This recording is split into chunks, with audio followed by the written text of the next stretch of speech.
E o Movimento Brasil Competitivo, que reúne dezenas de entidades do setor produtivo, lança nesta semana um conjunto de propostas que, segundo o grupo, pode elevar a produtividade, fortalecer a competitividade e acelerar o desenvolvimento sustentável do país.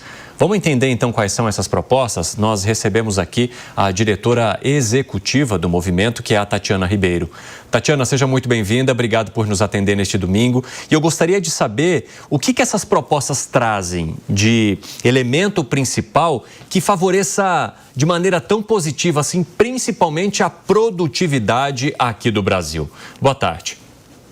Boa tarde, Eduardo, e boa tarde a todos que nos acompanham também. Um prazer estar aqui com vocês hoje.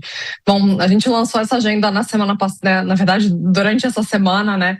E a gente busca 3 grandes objetivos com essa agenda, né? A primeira delas é ter um avanço concreto para o ganho da taxa de investimento do país, né? Hoje o Brasil investe 16% do PIB, a gente gostaria de que a gente pudesse chegar a 20%.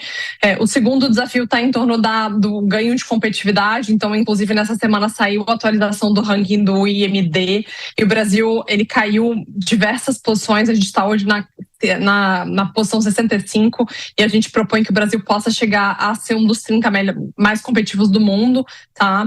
E o terceiro ponto é a redução do custo Brasil. Então, essas várias ineficiências que oneram o ambiente de negócios e atrapalham aí a produtividade e a competitividade do país, hoje custa 1,7 trilhão ao ano, 19,5% do PIB, e a gente propõe que durante os próximos 4 anos isso possa ser reduzido em 25%, tá? E o conjunto de propostas, ela tá em torno de 7 grandes temas. O primeiro deles é a agenda de finanças públicas sustentáveis, né? Então, como é que a gente avança no equilíbrio fiscal e no avanço também da questão tributária do país, então a regulamentação da reforma, o avanço de outros temas também, como uma reforma da renda, para que a gente tenha mais equalização na tributação da renda. O segundo ponto, ele fala sobre governança regulatória, então como é que a gente pode ter um fortalecimento do processo regulatório do país, trazendo uma simplificação e um ambiente de negócios mais seguro para todos. O terceiro tema, ele fala sobre capital humano, né? Obviamente não dá para avançar sem a gente ter um capital humano de qualidade para o país, então como que a gente avança para ter mais um mercado de trabalho muito mais fortalecido, né? Obviamente enfrentando aí o desafio de escassez de mão de obra, mas também avançando na modernização da legislação trabalhista, que eu acho que é um tema bastante central para o país hoje, mas não dá para fazer nada disso sem que a gente tenha também um avanço da matriz logística. Hoje existe um custo logístico muito elevado no país e a gente precisa endereçar esse tema garantindo que a gente tenha uma dependência menor do modal rodoviário. Hoje o Brasil depende muito de transporte de cargas por rodovias, isso faz com que o custo seja muito maior. Então, como que a gente aumenta usando hidrovias, usando cabotagem, ampliando também as nossas ferrovias para que isso tenha um custo relativo muito menor. A gente também precisa avançar no custo de energia do país, né? Hoje o Brasil tem a produção de energia mais barata do mundo, mas isso é onerado por tributos, por subsídios, que fazem com que a nossa conta de energia fique muito mais cara. E a gente também precisa usar o gás natural como um insumo para descarbonização e para reindustrialização do país também, fazendo com que a abertura de mercado faça com que ele também chegue mais barato ali para o consumidor e para as empresas. Acho que outro tema que é bastante central e tem sido muito debatido no âmbito eleitoral também é a agenda de segurança pública. Então, hoje, os mercados ilegais têm tomado conta aí, da economia formal, então a gente precisa avançar para fazer com que isso seja reduzido, né? E, por último, a gente tem proposto também o avanço da agenda de transformação digital. Então, tudo se fala hoje em inteligência artificial, então como que a gente pode usar mais inteligência artificial para ganho de produtividade, para avanço dos negócios e também para avanço dos serviços públicos, né? Então, trazendo inclusive uma oportunidade aí de redução e de uma efetiva prestação de serviço aí por parte do Estado. Tatiana, é bastante coisa. E vocês apresentam também algum tipo de sugestão de prazo ou de que maneira ou os passos que poderiam ser seguidos em termos de período para que essas mudanças fossem implementadas, principalmente aquelas que dependem do poder público? Bom, toda essa agenda está pensada para os próximos 4 anos, né? Então é uma agenda que, obviamente, eu acho que ela precisa ter início.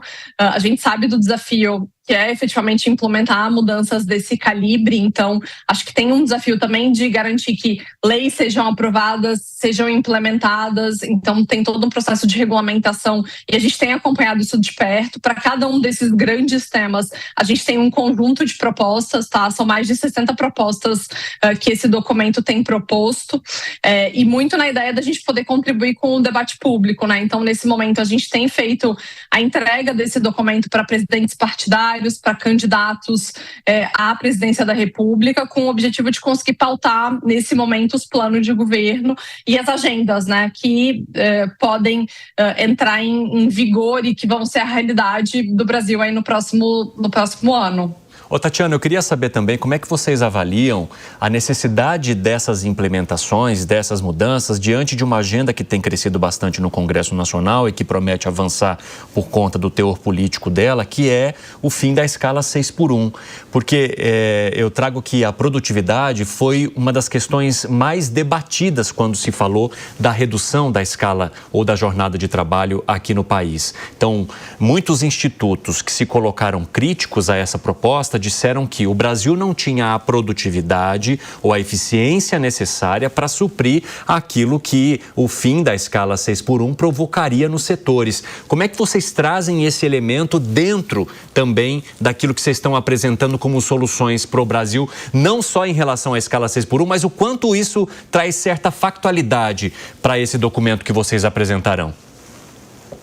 Bom, a gente está trazendo uma agenda que eu acho que ela é, inclusive, um pouco mais ampla, né? Então, por exemplo, como eu comentei, a gente tem olhado muito para o ganho de competitividade por meio do uso mais intensivo de novas tecnologias, né? Então, como a gente pode, de alguma forma, implementar soluções tecnológicas que podem apoiar o ganho de produtividade por parte das empresas. Então, acho que isso é um dos formatos, né? Acho que outra agenda importante também para ganho de produtividade é a capacitação e formação da nossa mão de obra. Então, a gente tem uma série de propostas que falam sobre o avanço da educação profissional como um elemento bastante importante para a nossa matriz hoje, né? E para a capacitação do nosso trabalhador, né? Como é que isso pode ser também uma ferramenta para ganho de produtividade para ele.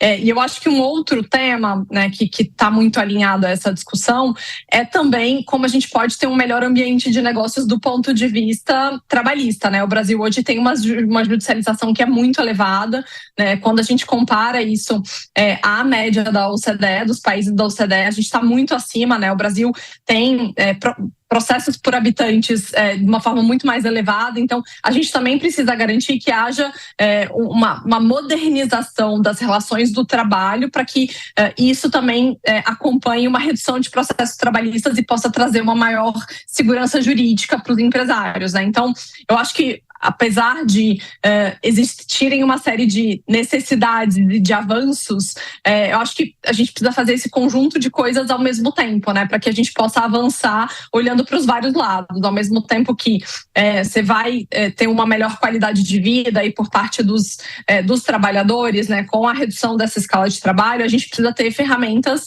que trabalhem também com a melhoria do ambiente de negócios para que isso onere menos aí o setor produtivo. Para a gente arrematar, Tatiana, eu vou só trazer o nosso comentarista, que é o Cristiano Vilela, e tem uma última pergunta para você. Vilela, vai lá. Tatiana, boa tarde. Tatiana, aproveitando todo esse arcabouço que você colocou, trazendo aqui um aspecto prático que tem sido colocado, muito discutido nos últimos tempos, que é a questão da escala 6x1. Qual a visão do movimento, qual a visão de vocês, de uma forma geral, sobre esse tema, que é um tema que acabou surgindo meio que do nada dentro da discussão política brasileira, que acabou ganhando muita força e está em vias de ser aprovado e ser implementado, inclusive, com uma velocidade muito rápida? Bom, a gente olha com preocupação a tramitação muito acelerada dessa matéria, né? Acho que existem impactos importantes sobre o setor produtivo de forma ampla e acho que discutir isso no meio de um pleito eleitoral não é o melhor momento, porque acho que de alguma forma acaba havendo muita pressão para que o tema seja aprovado sem uma discussão muito aprofundada, né? Então acho que a gente tem defendido temas como pilotos, de repente, em setores específicos para que a gente possa entender os impactos, que são impactos relevantes, né?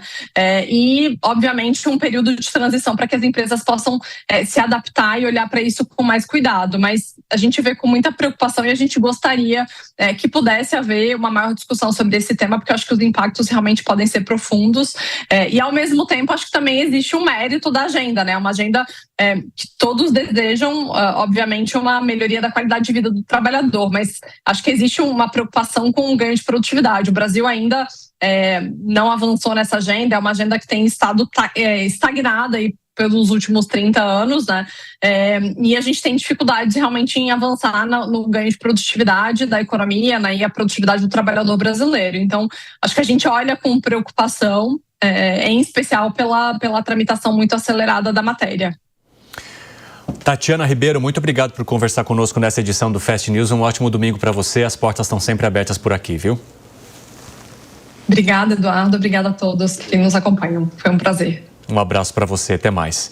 A gente vai fazer aqui um rápido intervalo e na volta nós vamos falar sobre o uso de redes sociais por adolescentes e menores de idade e as regras para que esse uso possa acontecer aqui no Brasil. Até já.